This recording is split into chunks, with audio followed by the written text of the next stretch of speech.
Have you ever noticed on your darkest day one creature that doesn't ask you to explain yourself, who doesn't need you to be fine? It's the one perhaps that's curled up beside you. Today on Peace Unplugged, and believe me, this is a tough one to record, I'm exploring something that science is only now just catching up with, and it's what pet owners have always known. That is the presence that an animal can quietly, steadily rebuild a mind and a low mood. The story of why a paw on your knee might be one of the most powerful therapies that we have. Stay with me on this one. A little bit of personal history. We adopted our first cat during the 1990s. She was a wonderful companion to our family, and she lived to a great age of 19. After she passed away, we chose not to have a pet for quite some years, really, and that was until 18 months ago when we had the opportunity to adopt another cat. I have to explain to you now that my podcasts have been put on hold in the last week simply because we're grieving the fact that our little Lexi got run over on the main road at the back of our house. It was an exceptionally painful experience. What I'm saying here is that pets are good for our mental health. So by a way of attempting to recover from this traumatic experience, for me and for my daughter particularly, and for our family, I've been doing some research. And here's what I found. For decades, doctors treated anxiety and low mood as purely a mind problem, something to be reasoned with, to be medicated, to be talked through. But our bodies tell us a different story. Here's the difficulty. Talk alone isn't enough. Anxiety lives in the nervous system, not just in thought. A racing heart doesn't slow down just because you tell it to do so. Many people in low mood feel that exact frustration. That is knowing intellectually that we're safe, but feeling nowhere close to calm. Stroking a cat or dog is shown to lower cortisol. That's the stress hormone. It also increases oxytocin. That's the same bonding chemical that's released between a parent and a child. It isn't a metaphor. It's measurable biology. Our nervous system calms, not just because we tell it to do so, but because of touch and rhythm. A purring cat, a dog's steady breathing. It's that tells our body that it's safe. Depression has a particular cruelty.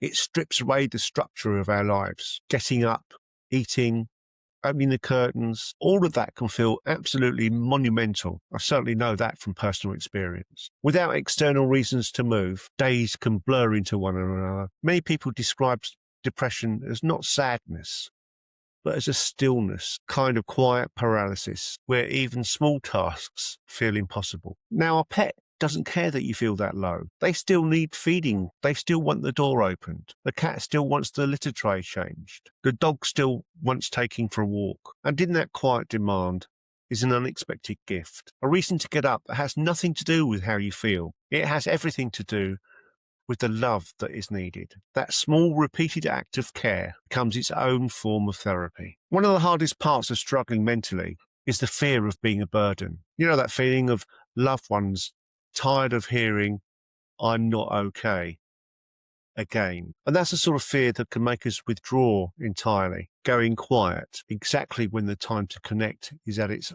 highest. The isolation deepens, and that low mood entrenches us further. Now, our pet asks nothing of us emotionally. There's no explaining.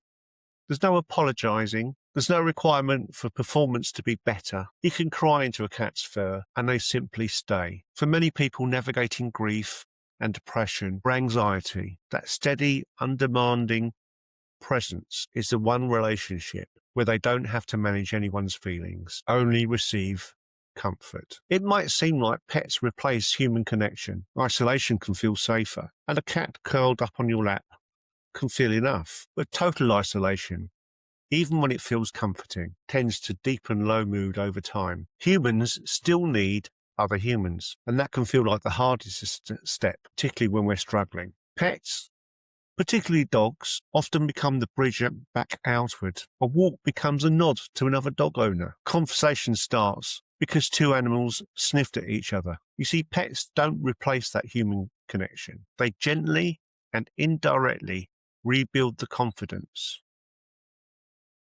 to seek it again. So I've spoken about what a pet gives us while they're here, but there's a part of the relationship that's rarely discussed. And I say this with some real honesty. What happens when they're suddenly, irreversibly gone? Pet loss is often minimized by people who haven't experienced it.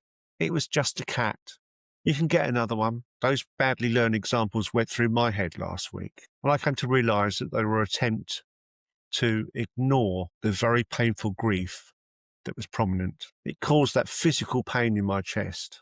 For those who've felt that, the grief is real. It's disorientating. And of course, it's every bit as valid as any other kind of loss. There's the routines built around that animal, the feeding time, the door left ajar, the space on the sofa, the little tinkle of the bell when the cat draws near. Those memories don't disappear. They just go unfilled. What research and lived experience confirm is this. Grieving a pet fully rather than minimizing it is part of honoring that relationship that you had, that same bond that lowers our cortisol, that pulled us out of bed in the morning. It deserves to be grieved in the same way and with the same seriousness of any other loss. It doesn't make us dramatic. It makes us someone who loved well. When my wife suggested to me that we had the opportunity to adopt another cat, well, I liked the idea, but I was a little bit cautious. And I said to her, if we do so, the cat must be the responsibility of my daughter who lives with us. And she was delighted to adopt a cat. Little did I realise then how much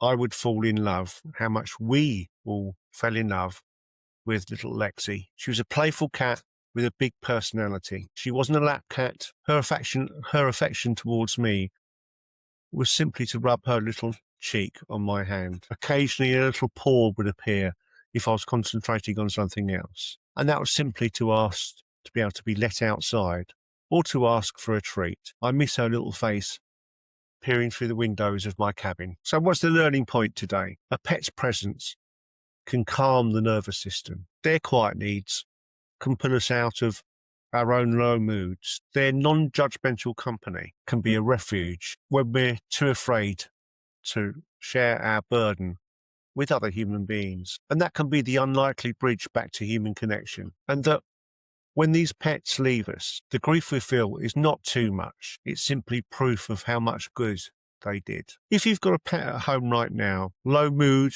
in yourself or not, take a moment to notice that creature. Do so in a very proper way. If you're grieving the loss of a pet, much like we have, know that the ache of your feeling is the shape of the love that was there. So that's Peace Unplugged for this episode. And thank you for sitting through and listening to this one with me. Bye for now.